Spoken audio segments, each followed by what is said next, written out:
हेच ते का जे असेल माझ्या फ्युचर आयडेंटिटीचं रिप्रेझेंटेशन? आणि काय मग, तर मी तुमच्यातलाच एक. सकाळी थोडी थंडी होती, जणू युनिवर्स मला सांगत होतं आज थोडं स्लो चल, पण डीप विचार कर.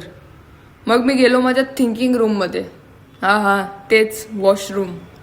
तिथे अचानक माझ्या लक्षात आलं की लाईफ एक ब्लँक कॅनव्हाससारखं आहे आणि आपण आपल्या प्रत्येक चॅप्टरला रोज पेंट करत असतो. हेच विचार डोक्यात घेऊन ऑफिसला पोचलो आणि तिथे थोडं काम चालू होतं. मग इंटर्न्स त्यांच्या डेली रुटीनमध्ये बिझी होते आणि मला हे बघून असं वाटलं की इंटर्न्स म्हणजे त्या अर्ली मॉर्निंग बर्डसारखे आहेत. त्यांच्याकडे एनर्जी जास्त आणि डिरेक्शन थोडं कमी, आणि आम्हाला त्यांना डिरेक्शन द्यायचं आहे. थोड्याच वेळात काम, डिस्कशन, आयडियाज सगळं मिक्स करून एक मीटिंगला निघालो. मीटिंगला जाताना तो रस्ता, ते बिल्डिंग्स स्वतःच एक लेसन देत होते. स्काय टचिंग बिल्डिंग्स जणू सांगत होते उंची गाठण्यासाठी नेहमी वर बघ, पण पाय मात्र जमिनीवरच ठेवायचे.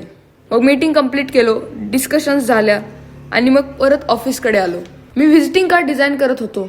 लहानसा कार्ड, पण आपल्या आयडेंटिटीचं बिग रिप्रेझेंटेशन.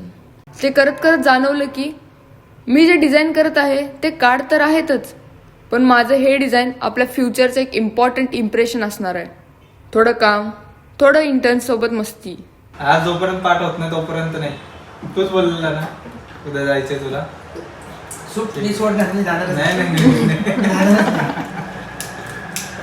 काम कितीही असो, पण थोडं मस्तीवाला वाईब पण असलंच पाहिजे. डे संपत आला आणि मी फ्लॅटकडे परत आलो. बाईक पार्क केलो आणि माझे डोळे थांबले माझ्या बाईकच्या गार्डियन बेलवरती.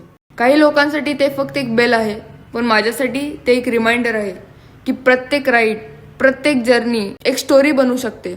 मग रूममध्ये जाऊन कबर्ड साफ केलो, कपडे अरेंज केलो. कबर्ड एकदम फुल सेट झाला, पण काय हे फॅनची कटकट ते काय बंद झाली नाही.